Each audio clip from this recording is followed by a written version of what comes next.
Hello! So today we're going to go over something that's actually getting nerfed in the upcoming patch. So this is going to be nerfed by Wednesday, but I did want to bring attention to it because it was a very interesting thing if you didn't know anything about it, right? A lot of times like you're looking at the meta and you're thinking like there's a lot of rerolls, there's a lot of 9. I've been talking about it a lot. But one of the most broken things sometimes is enabling augments. So there's certain augments that you can get that really enable you, right? So for example, just hitting a Gargantuan's Resolve, you're like, oh, I'm Duelist or Yone because I get a free Titans and my Titans are stronger. This is really strong. Anything must go, it's like, oh, or everything must go. It's like, oh, I get this. I just go for a 3-star 4 cost. I just win the game for free. GG, shake my hand. It's all good. Something that's very similar is actually Boiling Point.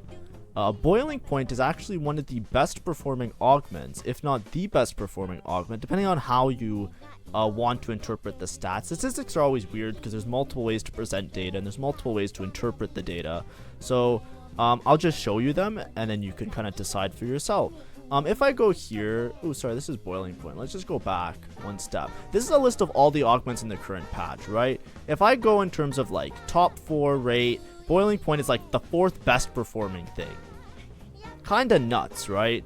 If I go win percentage, Boiling Point is 5th here, right? Like obviously things like everything must go and some of these this is including prismatics, by the way, right? Boiling Point still crazy, but if you go by place, it's number 1. This augment's absolutely broken, and no matter when you get it, it's very strong, right? Typically it's the best at like 3-2. But either way, because then at least you're not like hard force, and usually you get Boiling Point if you have some porcelain units in, so that's why the stats are a little bit better at 3-2, and it's a little bit worse at 4-2 because at 4-2 like the reason things are different is basically it's trying to take into account like all the games that have been played. So a lot of times you're taking at the end, you don't have like an extra porcelain spat, right?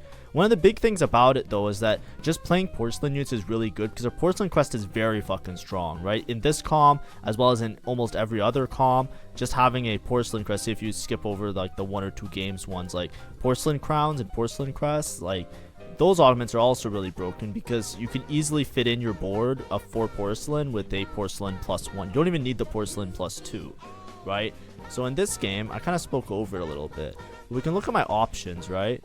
So I kind of had like a faded opener. So I have an Ari and I have a Yasuo. So I kind of have like a decent like kind of opener for it. But I know that Boiling Point is broken. This was very early. It's just an instant take. So if we read what Boiling Point does, you'll kind of see just intrinsically why it's quite strong. It is getting a slight nerf, and I'll talk about the nerf as well. But basically, Boiling Point, porcelain's attack, so porcelain units attack, grant 5 bonus mana. So they gain 5 bonus mana per with attacks, and then while boiling, their attacks also burn and wound. So the way porcelain works is like all of it comes in like their first cast, they start to boil, and then when they start to boil, they do stuff. Burning and wounding is basically anti-heal. So in this game, and it gives a free Lux, and Lux is kind of broken, especially early game. So there's many different ways to play porcelain. Here I will show it as a vertical arcanist route. And I'll just show you here. The porcelain units don't fit in really nicely with each other because you're kind of always stuck with this Ashe that's a sore thumb, right? Amumu is a frontline unit, so Amumu always fits in very nicely into a porcelain board. Lux and Lysandra, like if you can get to the Lysandra on level 9, Lysandra and Lux both share Arcanist, right? So they both synergize well together that you can put the 2 of them together. Ashe is a sniper. So when you play her, it kind of gets muddled down a little bit. There is a couple variations that you could play if you're playing towards Ashe and not playing towards Lux. But typically I would suggest Lux just being a little bit better. We'll see how the next patch goes. What they're nerfing with Boiling Point, by the way, is the mana regen. So instead of attacks granting 5 mana, they now grant 3 mana. I think that it will be a less broken augment. Like a lot of people might not notice how broken Boiling Point is, but it will be a little bit less spicy, but it will still be very good. I think I still think these lines, because none of the units are nerfed and Ashe herself got buffed a lot, I think that I don't know, I think it will work out. No, because Ashe got like a mana buff as well as a regular buffs, right? So if I go team builder, let's go team builder. I'll do this in the background while you guys watch the watch the replay, and then I'll start to mention it. You can see me kind of building it there, but I'll also build it here, kind of exactly what I'm thinking of doing. Let's just put in all good units, right? Let's say this, this, this, this.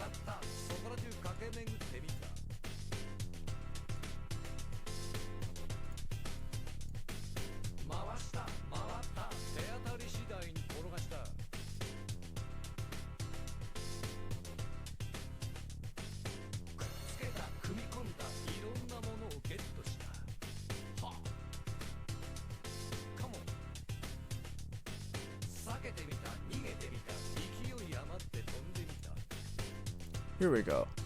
So let's go back. Let's check in on the game. I'm basically just like playing around faded, just put duelist in, trying to be as rich as possible because I will want to make it to an end game board. The board would look something like this. Sorry for being a little bit silent and kind of not showing it. This is a flex version of a board, right? So what I'm playing towards here is 4 porcelain, 4 arcanus. What if I hit the Lysandra late game? So basically what you're doing is just playing Aphelios. You can play Aphelios, Ashe, Syndra, Lux, and basically your backline positioning is all based on what your opponent does. You want Lux to target the furthest enemy. If you're not carrying Lux, right? If you are playing Lux, if you're carrying Ashe, then you are trying to make Ashe opposite to your opponent's carry. So either this corner or this corner. And you position if like you're scared that she's going to get sniped by something in the corner, then you could swap her with the Aphelios. Aphelios offers Shred intermittently, so you don't have to worry too much about Shred because you can play Aphelios to Shred. And then your Syndra, basically just putting her somewhere besides where they are to kind of like spread out your damage. And your Lux, you can play her just to primarily stun units, right? So if you want to stun the backline unit, they're a Gwinsu carry, you can place her on the same side so she targets it. If you want to just stun frontline units or whatever, you place her so that as she targets, her beam kind of hits them and stuns them, right? If you're not playing primarily Ashe carry, what you do is you drop everybody. How do I drop them on this? Sorry, I use the other one typically. You don't even have to play any of these. What you can do is you can play vertical Arcanist, right? Which I think is what I end up doing this game, right? Because Arcanists are very strong. So what you do is you just kind of play... Oops, I have so many Luxes here. If you're playing Lux carry, what you do is you'll play a Nico in the front line. And you'll play towards... Basically, this is 7 Arcanist, right? But I'm level 8. So typically you wouldn't have the Lysandra here. And you'd be 2 Porcelain, 6 Arcanist, right? And this is a reroll comp on 7. You're trying to go for Mumu 3, Alawi 3. And then Lux with like basically like full damage items. And Zoe. And typically if you weren't playing Boiling Point, you would swap between hitting Lux or hitting Zoe based on if you have a bunch of Luxes, you stay on 6, roll on 6, you get Lux 3. If you have a bunch of Zoes, you go 7, you hit Zoe 3, and you itemize Zoe, and this is how you play Arcanist reroll. And you kind of position around the 2 of them. So those are 2 variations, 1 Lux carry, 1 Ashe carry. Now we'll go back to the game. I believe I just play Vertical Arcanist here because I just want to play Lux carry because Lux is a little bit more consistent because Ashe... It might be like after buffs, Ashe will be strong, but as of right now, she's a little bit, you know, she gets the job done, but not quite. With Boiling Point, she definitely gets the job done. The problem is, as you can see, if you want to hit 4 Arcanus, you need to play, if you want to hit 4 Porcelain, sorry, you have to play Amumu, Lux, Ashe, and Lysandra. So it's very difficult, right? So typically you want a Porcelain +1 here, because then you can drop the Ashe, or you can play the Ashe and not have to play the Lysandra until late game, and then you'll have 4 Porcelain, you'll get that 4 Porcelain buff. The main thing about Boiling Point that makes it really broken is not only the mana regen that helps all units cast faster, they start boiling faster, they have constant uptime with their boiling, so they constantly have attack speed and constantly have damage reduction, but they also anti-heal. So what happens is you have not only Lux that hits units for anti-heal, but a Mumu, who if you hit a Mumu 3 and make it your main tank and give them all tank items, will also constantly be boiling, so it'll constantly have... because of the extra mana that the augment gives, he'll constantly be boiling, so he'll constantly have reduced damage, so he takes a shit ton less damage. He also provides anti-heal. So between the 2 of them, you basically don't have to make an anti-heal item at any point in the game. If you're playing the Ashe line with Ashe main carry with Aphelios, you don't even have to prioritize making Shred because Aphelios does some Shred as well, right? And what this does, it makes your item economy really, really nice because you can just focus on pure damage on Lux, right? Pure damage on Lux, you can make like somebody who has Shred, you just have to make 1 Shred / Sunder depending on what you're doing. If you're playing Lux, you just need 1 person to do some Shred. and you can gain a lot of tempo from that, right? Now in this case, I'm also playing in Crab Rave, so it's a little bit dodgy, right? It's a little bit weirder because, like, obviously everything's gonna be a little hyperinflated because of the extra money that everybody would have. But with the vertical Arcanist line, it's just very, very strong, right? And you just you know, if you don't hit Arcanist +1, you're only gonna play 6 Arcanist anyways. So you can usually play like 4 Arcanist and 4 Porcelain if you hit Alessandra early. If you get to like a late level, you can play 4 Porcelain, 6 Arcanist, and just play the Ash as a bonus unit, right? Because I already showed you the 6 Arcanist board fits in on 7. So, you know, if you go to level 8, just throw in an Ash, and now you have 4 Porcelain. It's all good. Looking at my items here, I think I'm just gonna greed. So I made Shojin early for Lux, which is really good for me. I'm just gonna slam a Rabadons on Lux. Fuck it. Because even a Lux 2 is gonna do a shit ton of damage. Right now I'm still Lux 1 carry. But I'm 4 Arcanist Rabadons, so I have a bunch of damage to deal out, which is very good.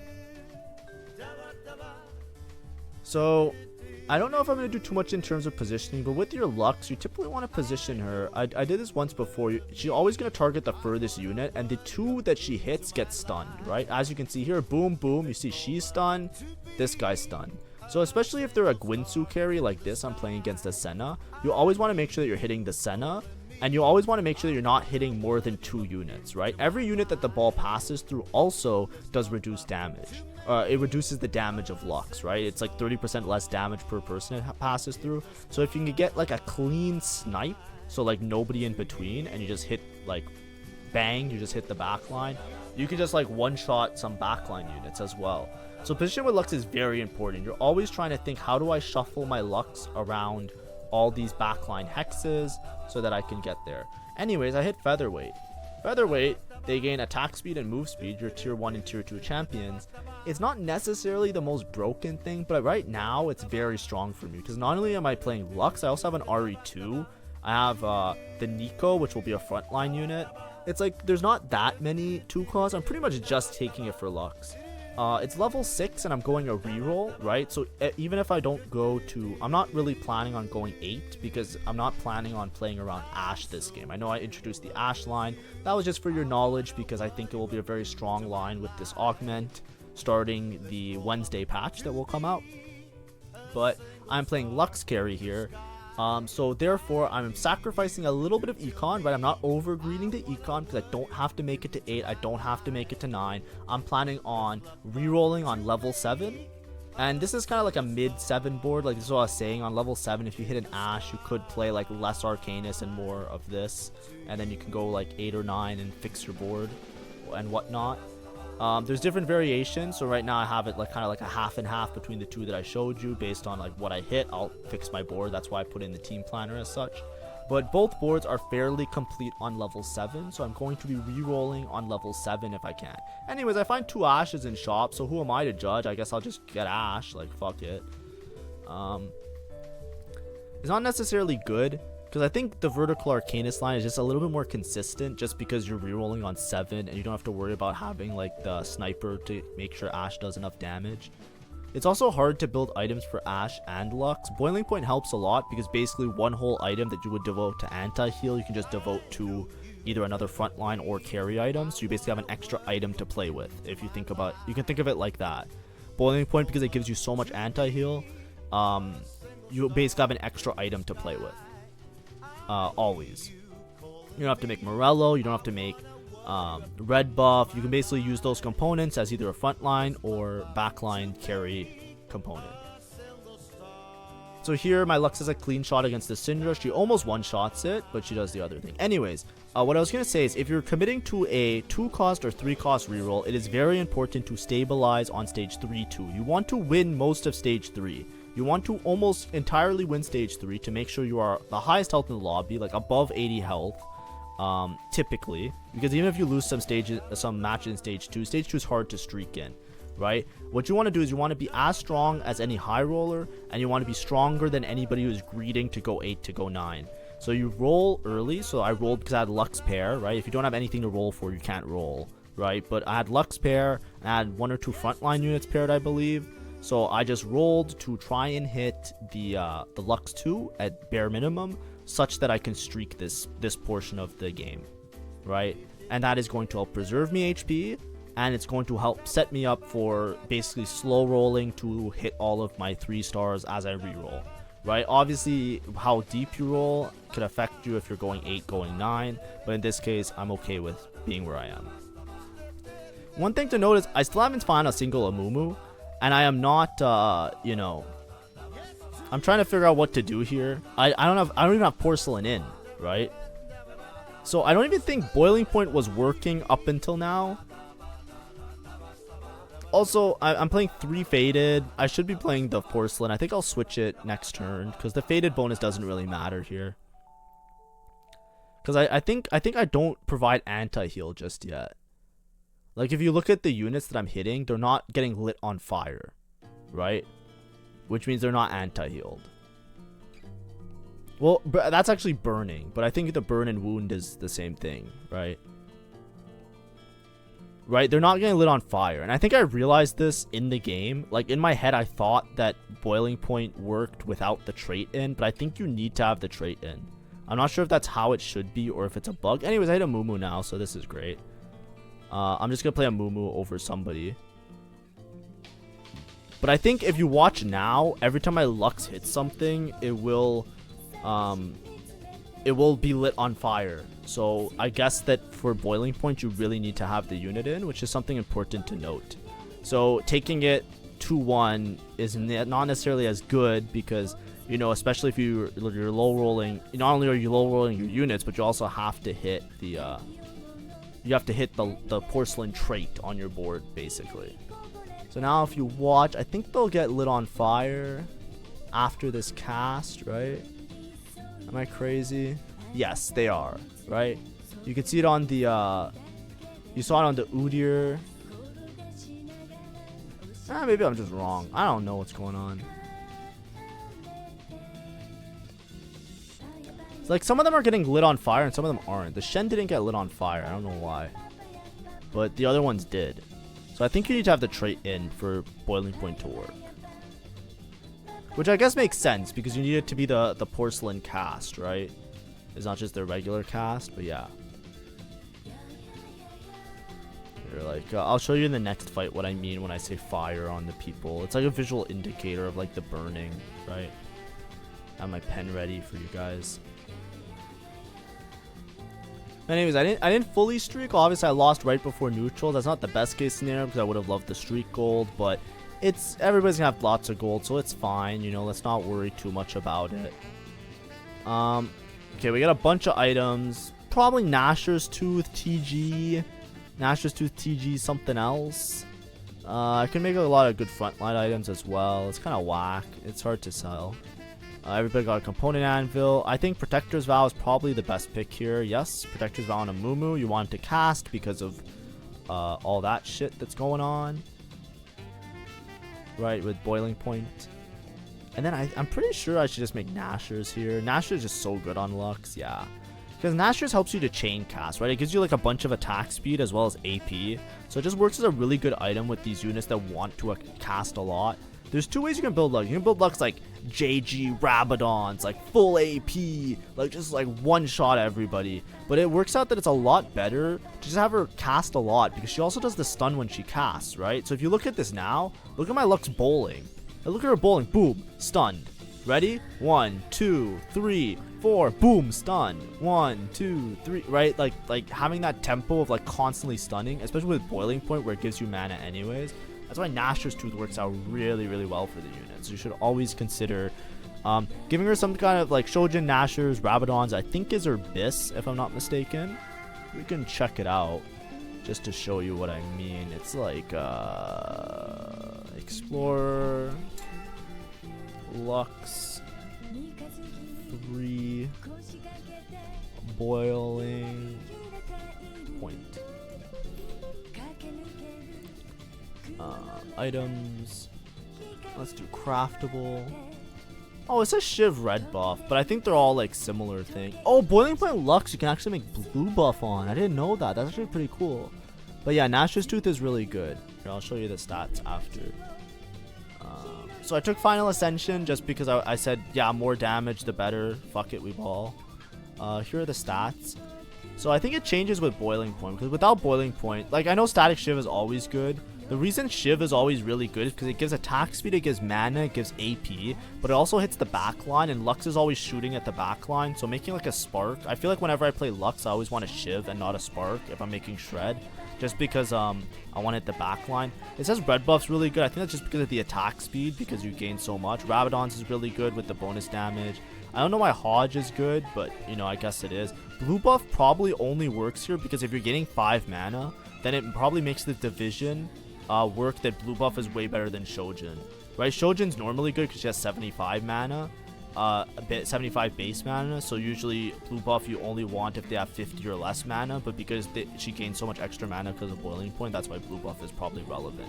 So like if I switch off of this, you'll see that blue buff is plus delta if it's not Boiling Point.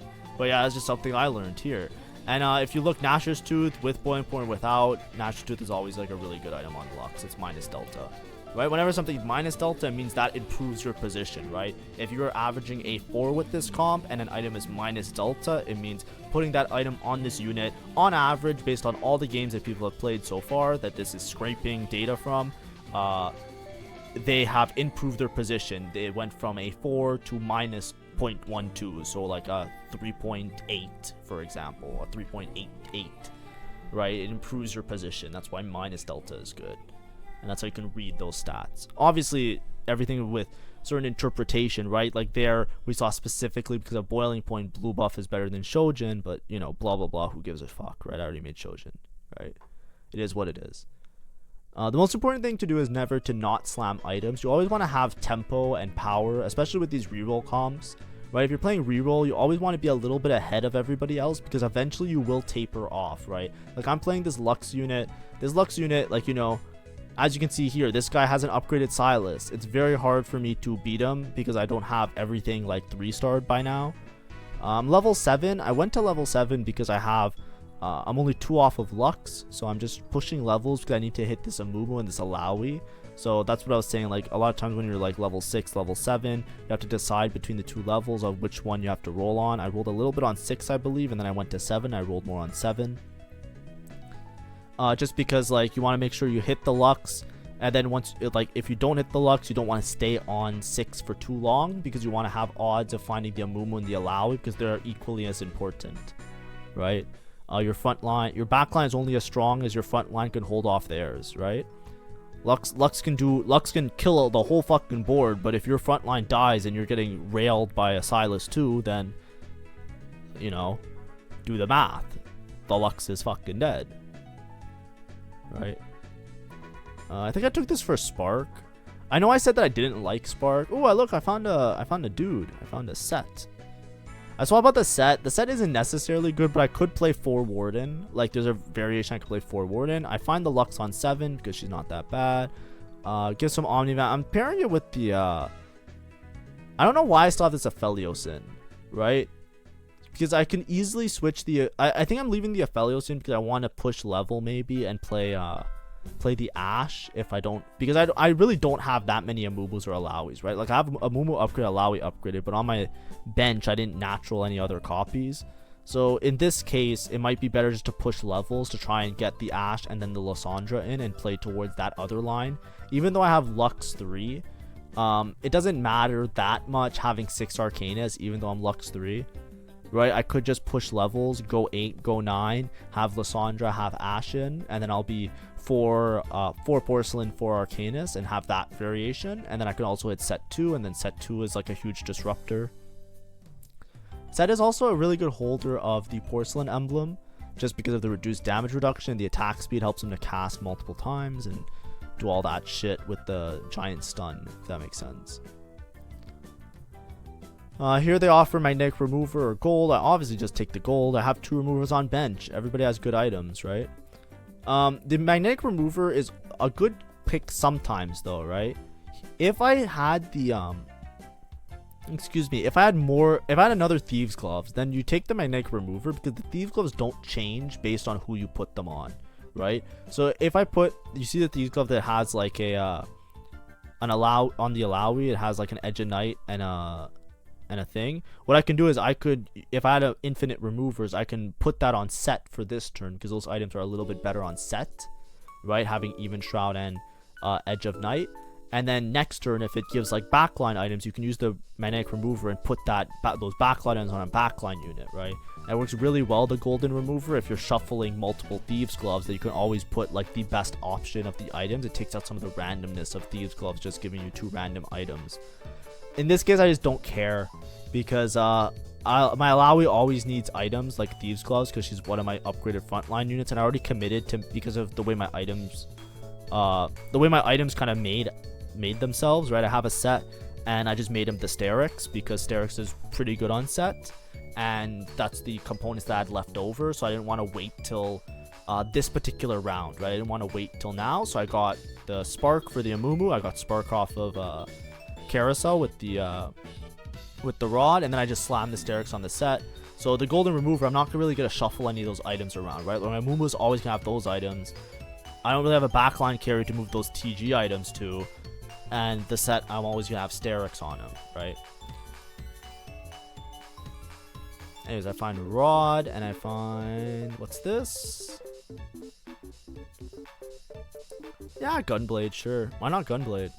I could also make Crown Guard, but I don't think Crown Guard is that useful. Here. It's probably just Gunblade the set, if I was picking.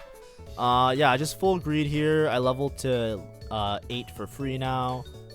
Oh, I put the Gunblade on the Ash. Is that the right choice? I guess I want Gunblade on Lysandra eventually, right? But I guess this is fine. I probably would have, in hindsight, I would have put on the set, but I think set, does it really matter? He has some Omnivamp because of Faded already, right? Because I still have Faded in, so it is what it is. Yeah, but now I have this Ashen. I'm not necessarily Ash carry. There is somebody playing snipers that's holding a bunch of them.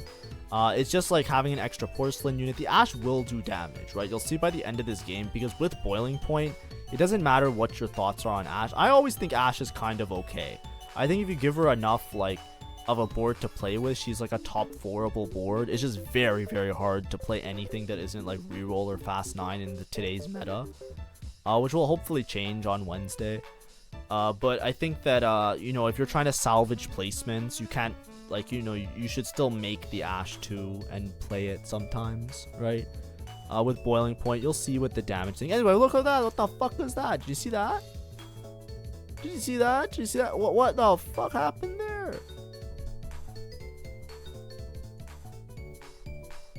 Yeah, so this is where the game was kind of high roll. I'm not gonna lie. Right, these are the type of spots that put you from a top 4 position with Boiling Point to maybe a first, because I just hit a Lysandra on a natural shop on 8 without rolling, right?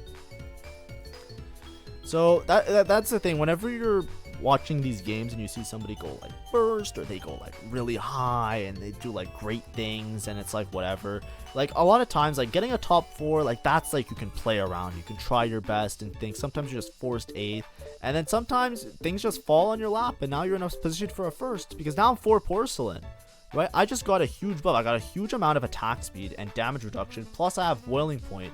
That's another unit that makes use of Boiling Point as well, right? Which gives extra mana, which is really good on Lysandra.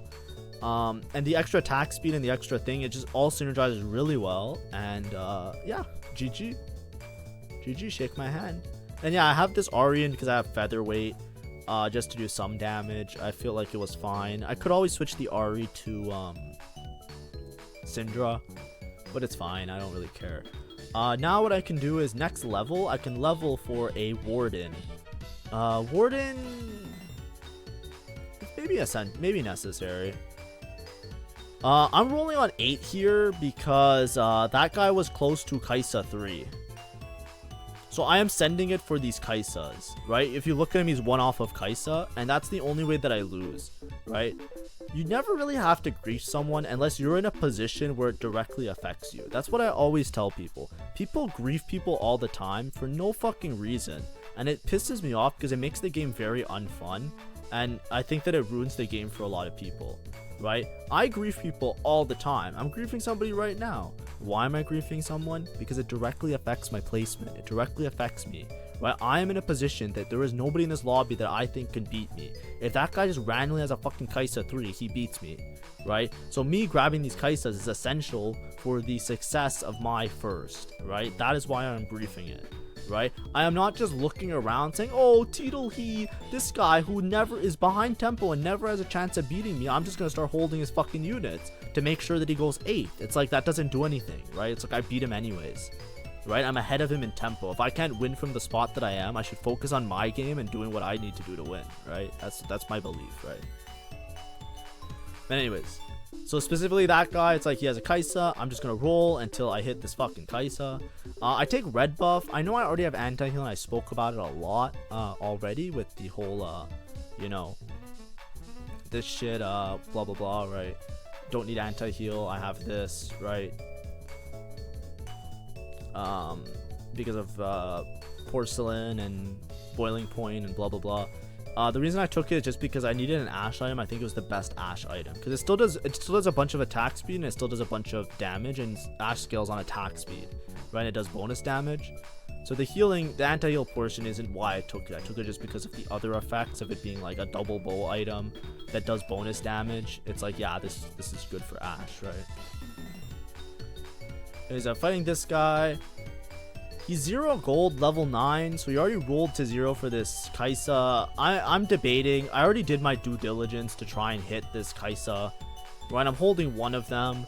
Right, the rest of the lobby has to fucking pull up the slack. I might start rolling this turn again. I'm not sure. But I think I'm at that point now where it's like, I think I have to agree to go 9 because I already rolled to like 0 for no reason. Right, if he hits at this point. Right, I can't grief any further.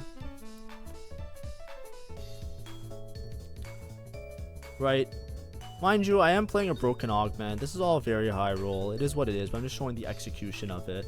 So I showed you the 2 lines at the beginning, and look what it worked out to be. It worked out to be the Ash line, even though I didn't have Ash carry items, right? Because I was gonna play Vertical Arcanas, and then I ended up just switching because I had the Ash and I had the set and this, right? All worked out. This variation, I have set in. You can have, instead of set, you can just play, what's his name, the fucking dude, behemoth dude, Thresh, right? Thresh is fine here. I'm playing double Gwinsu Shen, and as you can see, I just repeatedly stun him with my what's his name, I repeatedly stun him with the Lux, so that's really good for me. It makes the match almost unwinnable for that guy. And yeah, I'm still sitting here. I'm holding the Kaisa. I'm saying, okay, I have to just go. I just have to level up here so that I can fit in, you know, either one more Warden or something else. I just level on this turn because it's Crab Rave and I feel like I might die. Or not die, but I feel like I might just get owned. Oh no, it's not Crab Rave, it's Scuttle Puddle. Never mind. I don't know why I leveled this turn. I think I just wanted better odds at Alessandra. Like, I just didn't care. Right, I just didn't want too much to do next turn, basically. Because I think next turn I'm going to roll to 0.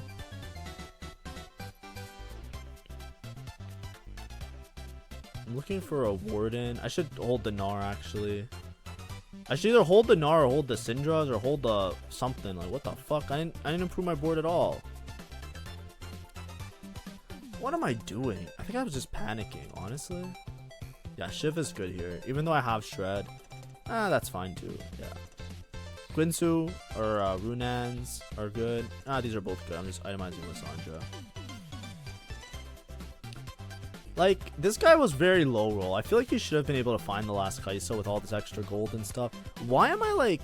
I think I'm just rolling for Kaisa. I think I said I'm going to go 9 because I want it when I roll down. Okay, this was my thought process. I leveled a turn early, right? It's minus like 5 gold, right? Let's just say it how it is. Minus 5 gold, right? That was a bad decision. What I wanted to do, now I kind of understand what my mindset is by looking at how I was playing. What I really wanted to do was I wanted to go 9 because I wanted to have odds of hitting Lysandra and hitting Set, right? When I rolled down, right? But I wanted to roll for the Kaisa to deny the Kaisa. So I didn't want to roll on 8 because I'm like, this is a waste, right? I would rather just level to 9, have good odds and good shops, and then hit Lysandra and Set, right? So I wasn't holding units to make like Ash 3, Syndra 3, even though I was seeing a bunch of them.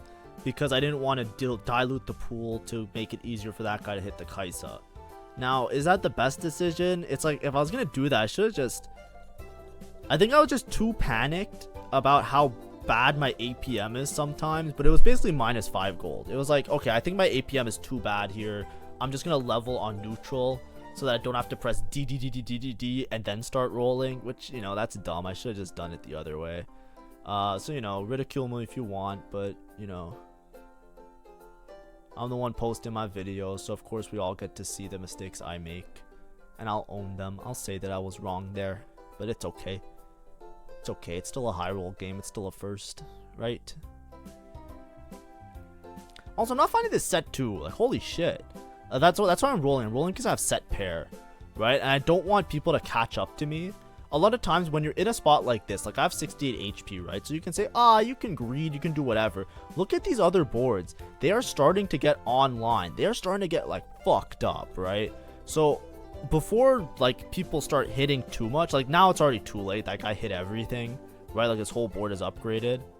But like before things get too out of hand, I really wanted to hit the set 2. That's why I was rolling really aggressively the last couple turns, because it's like I need to do maximum damage to these people before they like live, right? Because I need to like end this game.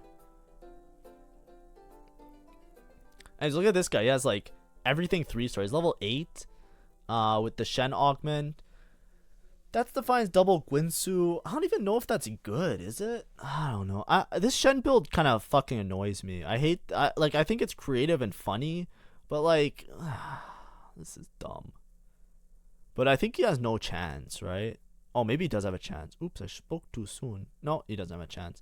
The main thing that hurts him here is that my the Lux has the stun, right? My Lux stuns the shit out of this guy. So he just doesn't get the option to play the game. Just a lot of disruption. He gets a heavenly spat.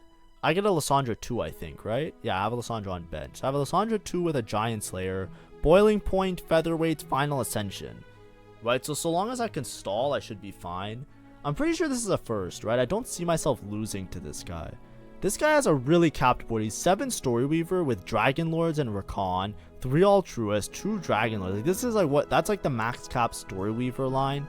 I'll be real though, if you make it to level 9, I do not think 7 Storyweaver is the strongest board you can play. He can definitely play a full legendary board, so he can just put the items on an Azir and switch to like Azir, Udyr, Ornn, like that board. Instead of, and you drop 2 Storyweavers and you just play 5 Storyweaver, and then you can even drop the 3 Storyweaver and you can play what's his name, like you can play the Wukong Sage, Rakan. Like you can fit in better units is what I'm trying to say. Hey, look, this game's fucking over. You see that shit? He got fucking railed. I don't even think he's gonna. Yeah, did he just FF? Yeah, I guess so. All right, it's a first. GG. So this was the Boiling Point augment. Hopefully you enjoyed learning about it. I showed some stats, I showed some boards so that you guys can try and replicate and have a little bit of an understanding of what you're playing towards and what you're using. But Boiling Point, it's a little bit hard to force, right? I think the Boiling Point enables 2 things basically, right? The first thing it does is that if you're playing towards Porcelain, it makes Porcelains much more stable, because Lux, you really need to hit like that level 7 and stack Arcanist as well if you're not playing like these dual carries. And also Ashe just generally being not that good. Ashe was really cooking in those later fights because she was doing a shit ton of damage because of like all the stacking attack speed and Boiling Point and blah blah blah, right? So she was doing really great.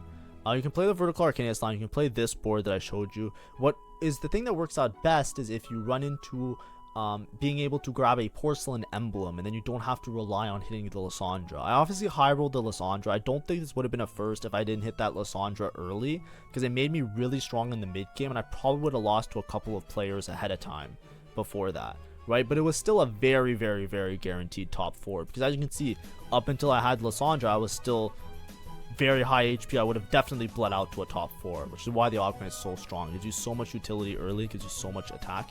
It will get nerfed, but it won't get nerfed to a point of unplayable, right? You'll just be getting nerfed on the mana, so your Lux will cast like maybe half the amount of times, right? Now that sounds like a lot, and it is, but it's not like unplayable. It's like the Lux line is still very strong, Lux reroll is still very strong. Ashe is getting buffed, so Ashe might be playable as well. So, you know, all of that is good. Anyways, final thoughts. It's all good. See ya.